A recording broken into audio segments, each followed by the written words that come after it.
Hello and welcome to the first ever episode of First Time Fantasy Podcast. I am RJ Geibel along with my co-host Rick Whitman, Hey, what's up, guys? How you doing?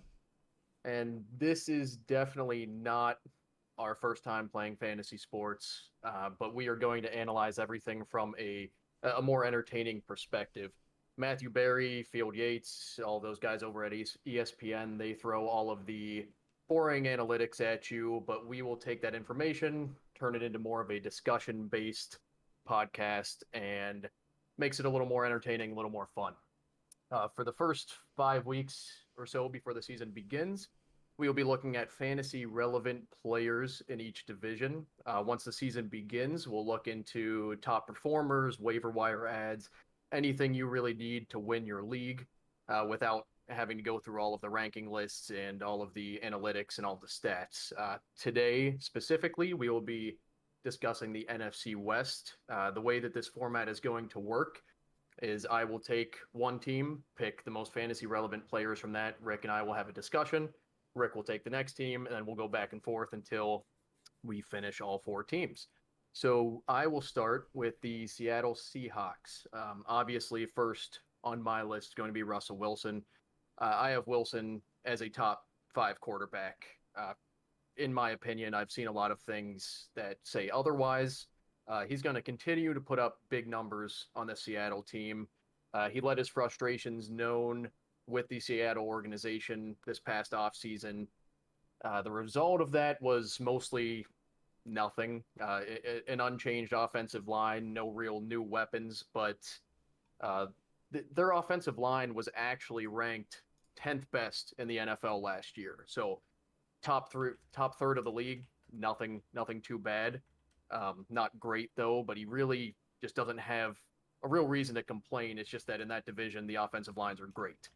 Uh, he still has the weapons. He was also gifted a decent tight end in Gerald Everett. The main reason I see Russ as a threat this year is because of the weapons that he has. And that brings me to my next player, which is Chris Carson. I believe that he is criminally underrated in fantasy football. When healthy, he puts up the stats, he puts up the numbers. When you have a quarterback who can move as well as Russ can, defenses are more focused on the pass or a quarterback run. But they have to focus on him too. They generally don't, and that's why he puts up great numbers. Every year for the past 2 or 3 years, we've heard Rashad Penny is he's going to step up, and I still doubt that's going to happen. You can draft Carson as a legitimate RB2 who has RB1 upside. My third player is DK Metcalf, and the main reason is, I mean, asking anybody, would you want to defend this guy? No. A man who's 230 pounds of pure muscle, it looks like, who can run around 20 miles per hour. Nobody's going to want to try and stop that, and nobody really can. Uh, the, he's gonna put up big numbers week in and week out. I love him as a wide receiver one option. If you can get him as your second pick, I wouldn't take him as your number one instead of a top running back. But if you go into your season with him as your wide receiver one, you're in very good shape. My sleeper for this team is actually Gerald Everett. Tight ends in fantasy football are hard to come by. So if you miss out on one of the big three guys, you're kind of just you're going to wait until late in the draft and go on a flyer for somebody. Uh, we've seen flashes from Everett in the past when he was the number one in LA. He's actually being reunited with Seattle's new offensive coordinator Shane Waldron, who was an assistant coach on the Rams, so he has a familiarity with the offense. I think he can have a sneaky good season. I wouldn't put all my eggs in that basket. There are plenty of tight ends that you could reach for later in the draft that I think have higher upside than him, but I would definitely keep your eye on him as the season progresses. He has a chance to put up some big numbers or be a streaming play. You know, what's funny is I literally just the other day saw the same headline about Rashad Penny. You should see him. He's in shape. He's real. I forget what the headline exactly, but it was either, he's slimmed down. He's looking really fast. And as soon as I saw that, I was like, oh man, here we go. Who's going to be the one to like try to grab like a handcuff late in the draft? Is that someone you want to even take a risk on again? Like Carson I wouldn't call him It's injury prone, but it's it's a enough that maybe, you want to spend a late pick, and say, okay, at least I have a potential like good handcuff. At same way if you're almost grabbing like Madison to like Dalvin Cook or something like that. But I mean, it, it was just it's a comical waste. It's seeing a the waste of a headline. roster spot, in my opinion. I mean, he hasn't shown anything really, and the like I touched on the Seattle's offensive line. Russ has some issues with it, but they were 10th best in the NFL, which is not bad by any Yeah, stretch. So absolutely. that gives your running back room to run, and Rashad Penny has shown nothing about Yeah. that. And I mean, obviously, I'm a Steelers fan, and before Carson was signed to Seattle, I was hoping the Steelers were going to sign him. I'm glad they didn't. They got Najee Harris, but I mean, Chris Carson, he's going to put up big numbers, No, I think and yeah, I agree. You're correct though. I mean, as long as he stays healthy, and I mean, not gonna not draft him because you think he's gonna miss a few games. I mean, things happen, and you can't base it off that. But yeah, I mean, absolutely on a great team. I mean, once again, if he stays healthy, that's great. I mean, I'm not totally against, okay, I'm with my second to last pick or something before I grab a kicker in defense. And if I really am desperate for a running back, or, you know, some of the headlines at a camp are even more encouraging or something like that, maybe you grab a Rashad Penny. But other thing I thought was interesting, no mention of Tyler Lockett. You think he fell no, off, or do you I think Metcalf is really like gonna live up to the hype this year? I think Metcalf is going to emerge as by far the number Okay. one. All right. I think that in that offensive scheme, Russell's not going to throw the ball that often. He's going to run it. He's going to hand it off to Carson, or he's going to pass it to the 250 pounds of muscle Yeah. on his team who can just run it through everybody. I think Tyler Lockett's going to have a good season. I would Yeah. I would easily pick him up as a flex. Maybe a wide receiver too. I think Metcalf's going to take that big step, and that's going to severely limit Tyler Lockett in this season. I definitely would draft him if he's available Oh yeah. mid round, late. Definitely Yeah, take like you him. said, he's Yeah, not going to be your first pick like a Michael Thomas, like in the past when he was healthy, where you'd yeah, actually consider no, him as like your first round yeah, pick or something. But if you already have your solid running back, and you get to your second pick in like Kelsey's and other guys that are potential second picks that could fall aren't there, Metcalf definitely a great option. yeah. Like I said, if you go into this season with him as your wide receiver one, you're in good shape. Yeah. I don't think there's any reason to doubt him. But Seattle, they look like an exciting team. They have a lot of good options. Um, any one of these people that I said would be great second, third round picks. Even Russell Wilson. I'm a big quarterback guy, so I would Yeah, I don't I know. would I don't take know him about pretty that, but early. I think he's still I one of the easily will probably, well, maybe not easily, but top five finish. I don't think is unreasonable by any means. Top tens might be a little bit more realistic nowadays, but um, yeah, I think not speaking fantasy, I think he's probably one of the quarterbacks in the league that I would want most on my team. He's got it all. He's got the skill set, and he's a great guy all around, great team player. yeah, I Uh, wouldn't but disagree with that. Yeah, for and sure. but I like those guys on my team who they're going to put up the numbers. You don't have to worry about it. You just set it and forget it. So Yeah, that's definitely consistency there for sure. Speaking of quarterbacks, how about that Goff for Stafford trade? I mean, Detroit just, I mean, they got a bunch of picks back, which is great, but I mean, what an upgrade for the Rams. I mean, that's just, it feels like they stole them almost. I mean, maybe Detroit helps with the rebuild, but to lead off with the Rams, I mean, Stafford is a great quarterback in Detroit. It always seemed like he never had the necessary pieces. And now, finally, I mean, talk about necessary guys. I mean, Woods and Cup as two of his receivers. I mean, those guys are almost the same player, especially when you look at some of the fantasy stats. Like, it's crazy how consistent they both have been over the last few years. Especially, I know with Cup's had a little bit of injury history over the last like few seasons, but when both those guys are playing, their targets, receptions, yards are almost identical. Like you almost can't go wrong taking one of these guys. I wouldn't say wide receiver one, but easily as wide receiver two. If you can get one of these guys, you'll have no problem like at all. Um, of course, you also have the other big headline with Cam Akers going down already, so first big loss of the season, really. Especially, I kept seeing him projected as like a top 10 running back, and I don't know. I was sold on that, but it seemed like a lot of people were. So now you get to see if Darrell Henderson can really step up, or I guess the opportunity is still out there for the Rams to actually go and sign free agent running back. So which Le'Veon could Bell. it's not impossible. I mean that could be interesting, especially with people drafting either now or within a few weeks. That could change up. You could have a draft today, take Darrell Henderson, and think you might have a decent RB2 in there with at least the volume that he'll most likely get. And all of a sudden they go out and they sign a guy. Or, I mean, during the season, same thing could happen. He just gets replaced, or they decide to look to one of the younger guys on the team. For my sleeper here, kind of going along with your theme, you mentioned Everett going over to Seattle, which fits in perfectly here because Higbee is the no doubt number one tight end there. Him and Everett got plenty of targets, even with them both being on the same team. So I can only imagine that Higbee ends up getting a few more of those. And I believe when I double checked, all the tight ends on their roster after him are younger guys. And I think they even drafted a tight end this year as well.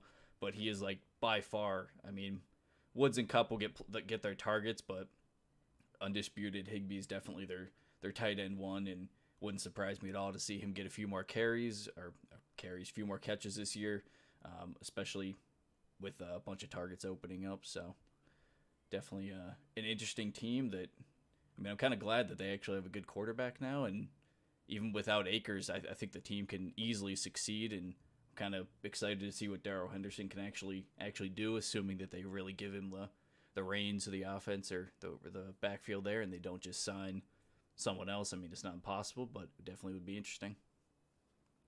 Well, first off, LA made a good deal to get Stafford. Stafford is an upgrade from Goff. I still think that Detroit just fleeced them in that deal. They got a lot I mean, for they an did get a exchange lot of of picks, yeah. quarterbacks that there is a difference of skill. There's not a huge difference of skill.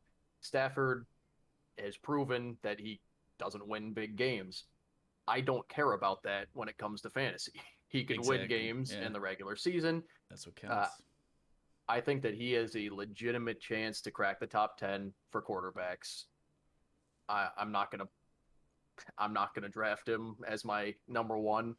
Yeah, I don't I know could about that. I could It's see an argument for it if you're stacking your team early with some other positions and you want to hold off and hope for the best. Like you said, Cup and Woods both legitimate wide receiver twos for any team. He's got the weapons. Higbee, yeah. Cup, Woods, maybe Darrell Henderson. I don't know. Jumping to him, I think he's a good stash candidate, maybe a good flex.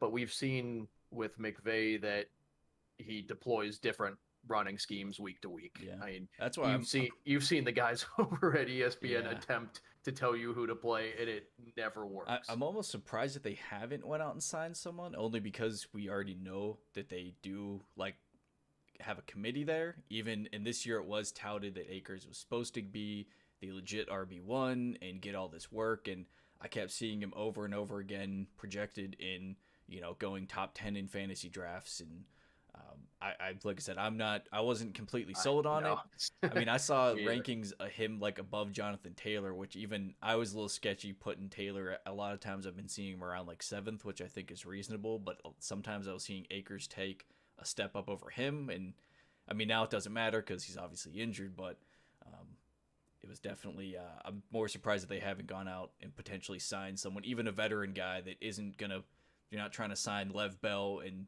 get him to be your RB1 and take over the backfield or anything, but just with how we've seen them before, the only other guys on that roster are on the younger side that either are rookies or really haven't proven anything. So it'll definitely be interesting to see where they go from there. And of course, there's plenty of time for them to make that decision if they need to. So I said it as a joke with Lev Bell, but the more I think about it, I mean, they have a solid offensive line. He's a talented guy. He needs that he needs the support. I mean, in New York, he didn't have anything. I can't even blame him for the numbers he put up there.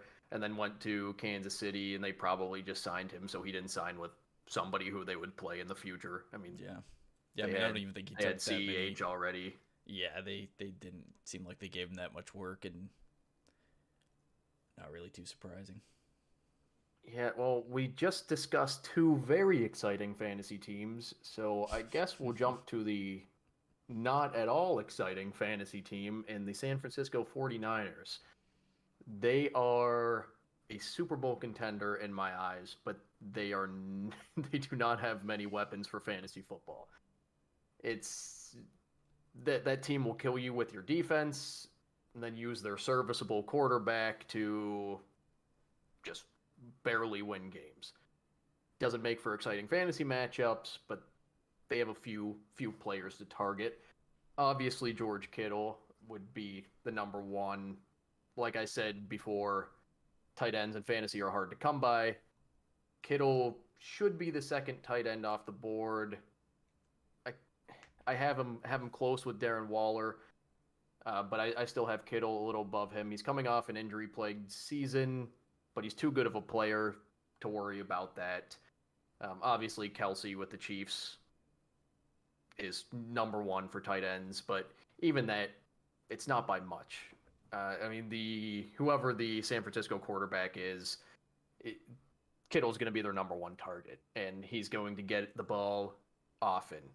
I wouldn't blame anybody for using a second or third round pick on Kittle.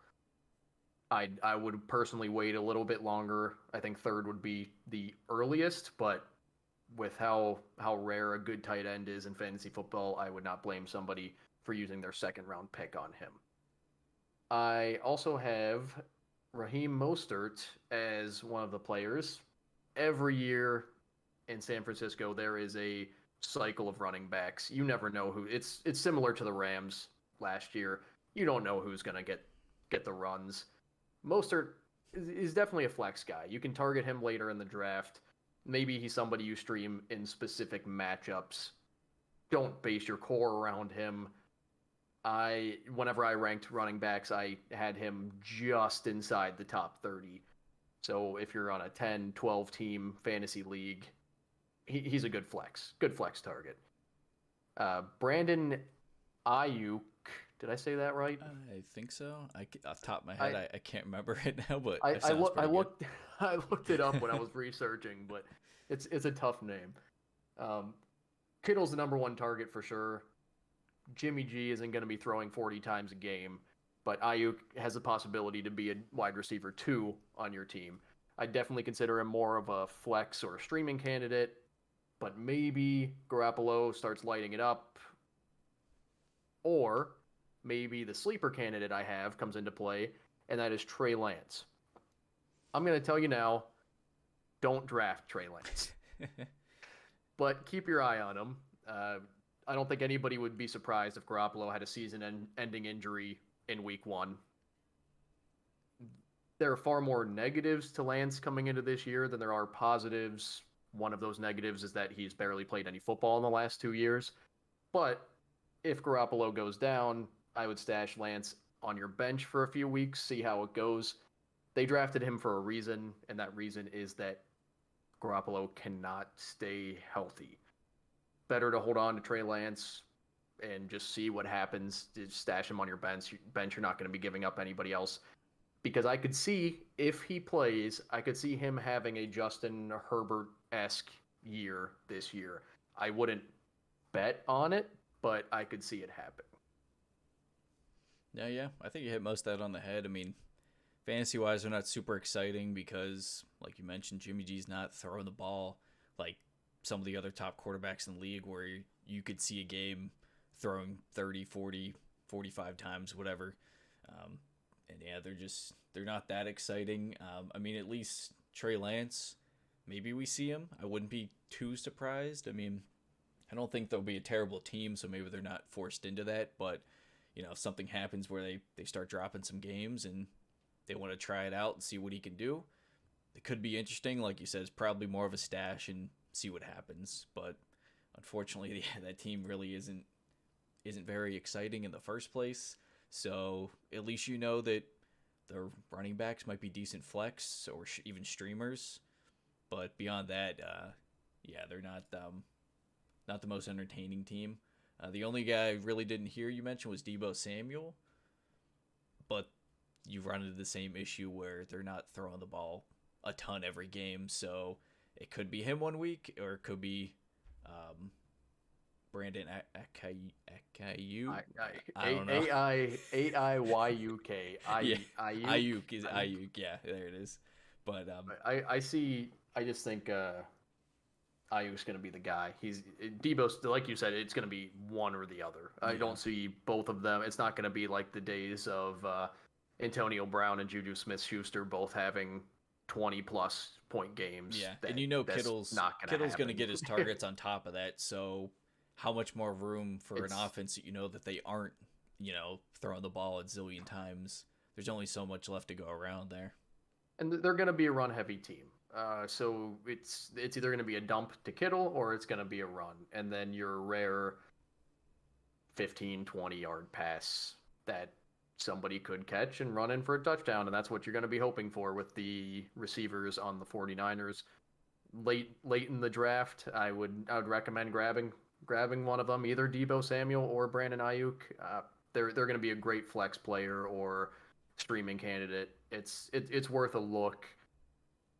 The 49ers just it's good for the fans of the Bay Area. Their team's going to do well, in my opinion, but it's not going to be entertaining for anybody but fans of San Francisco. Yeah. At least when it comes to fantasy, not very exciting, not anything crazy there. But well, we'll cover the last team, which admittedly, to me, more exciting than the 49ers by far. Yeah, you got the Cardinals. So no more Kenyon Drake, which, to me, opens this up completely to Chase Edmonds. Of course, being Steeler fans as well, we know that they also signed James Conner. But in my eyes, I don't see why they don't give Edmonds pretty much fair game to be the RB1 for that team. And, if it doesn't work, that's fine. But you also, on top of that, with Edmonds, for PPR leagues, he was the pass catching back even with Kenyon Drake there last year.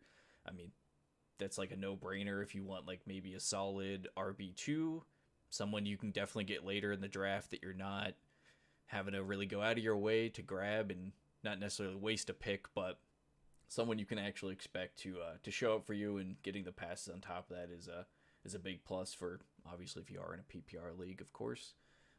You could see, I wouldn't be surprised if there ended up more of a timeshare as the season went on. I think it really just depends on how good Edmonds performs. But I don't know, James Conner, as we saw, sometimes health is a bit of an issue.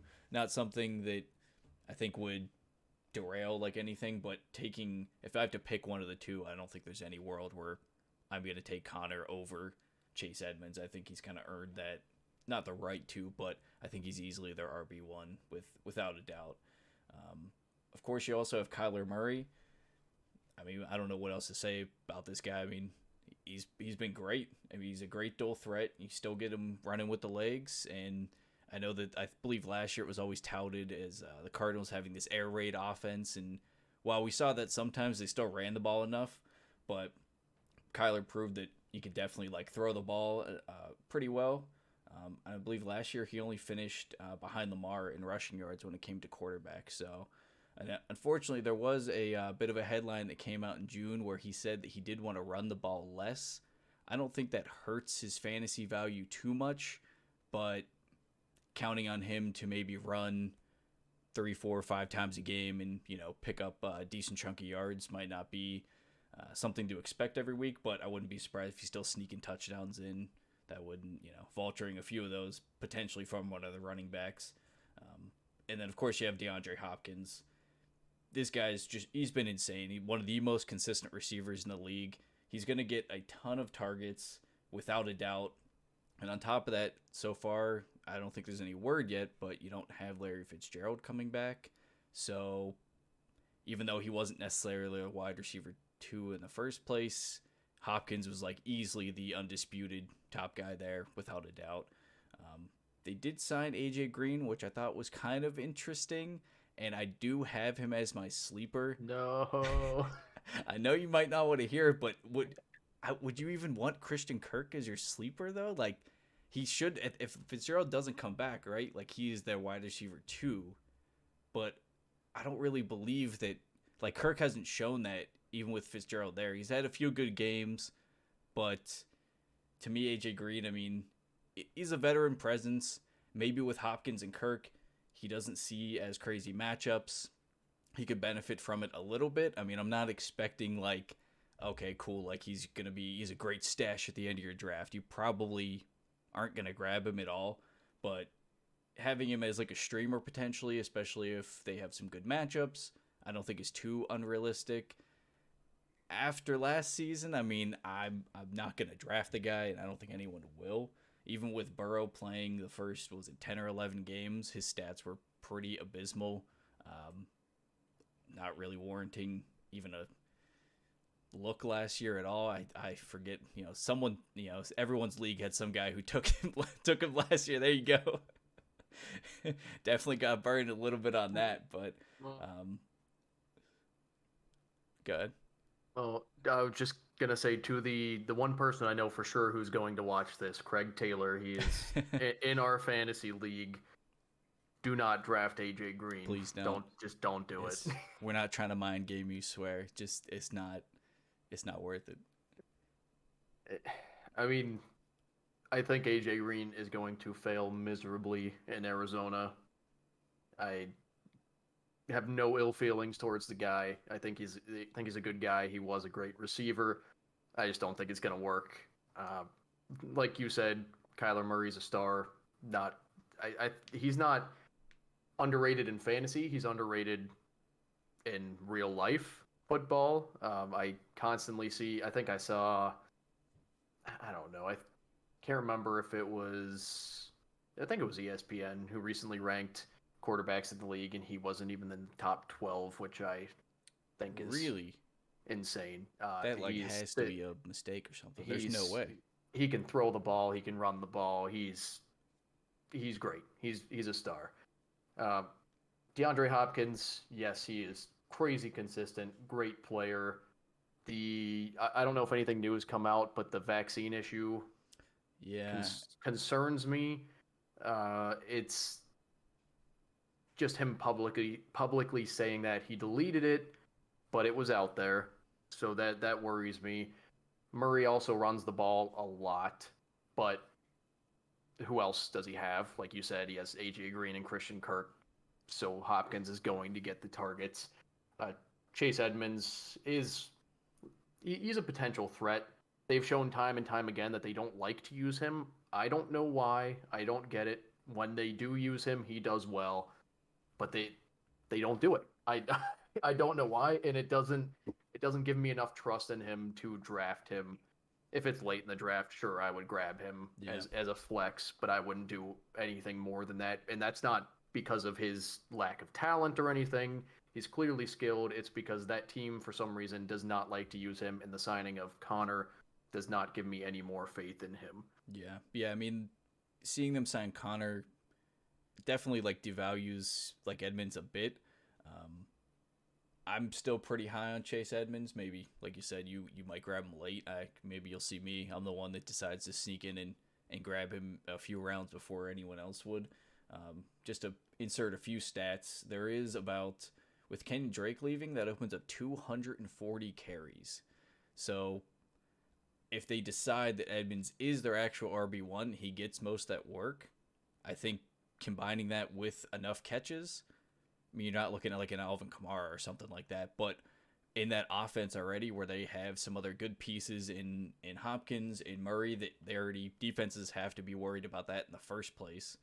Chase Edmonds might be able to slip in there, or, worst comes to worst, maybe Connor vultures some touchdowns or something like that kind of ruins his value a little bit, but that's without giving away too much. Edmonds is definitely someone I'm looking at this year.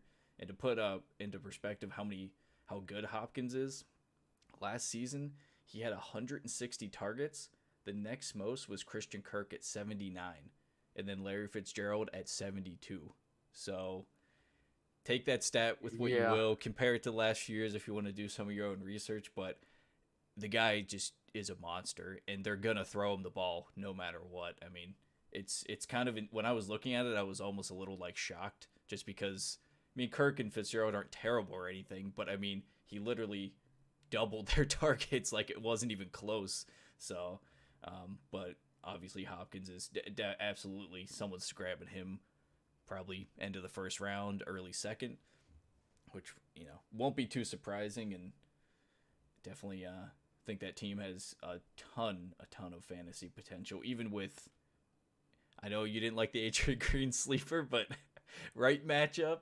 I mean, you can't. But I feel like it was cheating calling Kirk as their number 2 receiver, and even with saying he doesn't get a ton of targets, calling Kirk I the would have sleeper rather felt a little off. I would have rather heard no sleeper than AJ Green because But he isn't that had the definition of the sleeper but though? You know what I mean? You're you know, not gonna see it coming, and the AJ Green pops off for a week, dude. When his knee like isn't like hurting the whole season, or and his he toe, just something wrong with him. and he just goes off. Like it probably will only be a few weeks, right? Like where they have legitimate good matchups against bad defenses or whatever.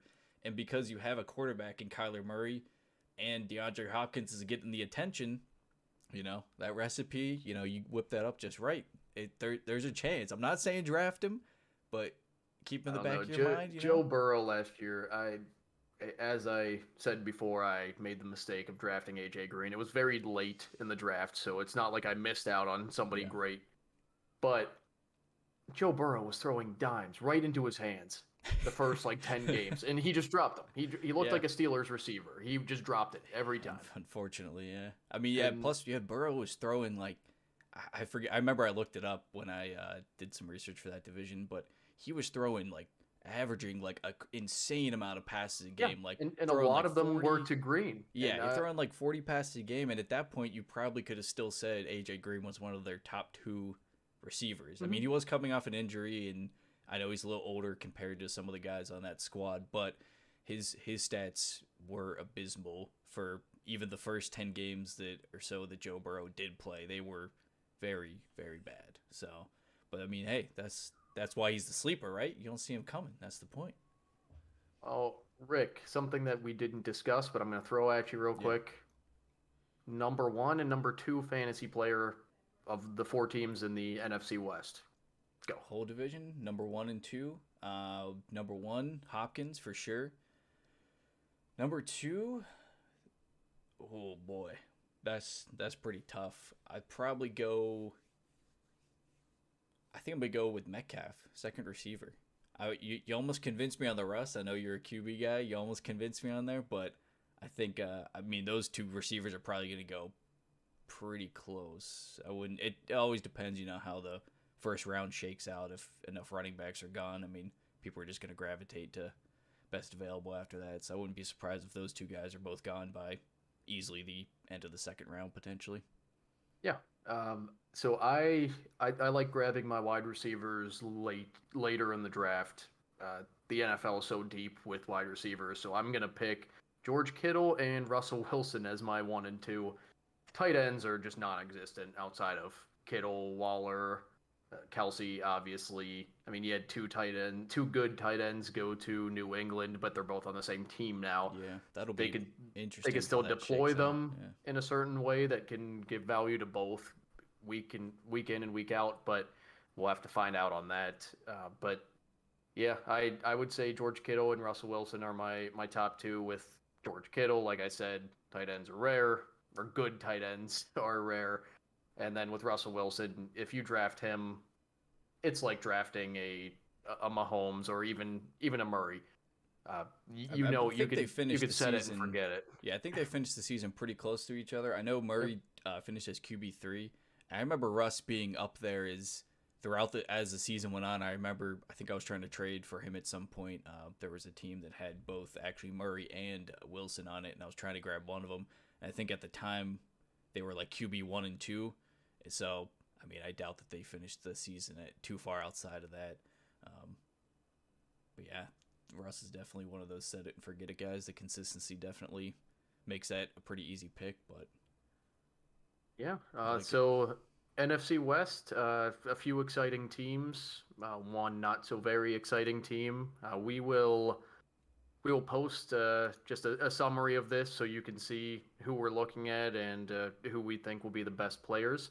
Next episode, we will be discussing the AFC North, which is home to our hometown team, the Pittsburgh Steelers. We will actually be welcoming a guest, Mike Nicastro of Yinzer Crazy Sports. He will help us break down the AFC North, specifically the Steelers. He's a fantasy freak, so he's gonna offer a lot of good insight.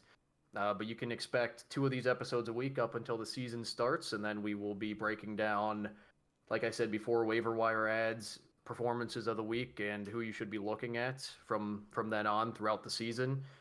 Rick, you got anything else to add for episode 1? No, wrapped it up pretty good, and we'll see you guys in the next one for AFC North. All right, thanks everyone. There we go.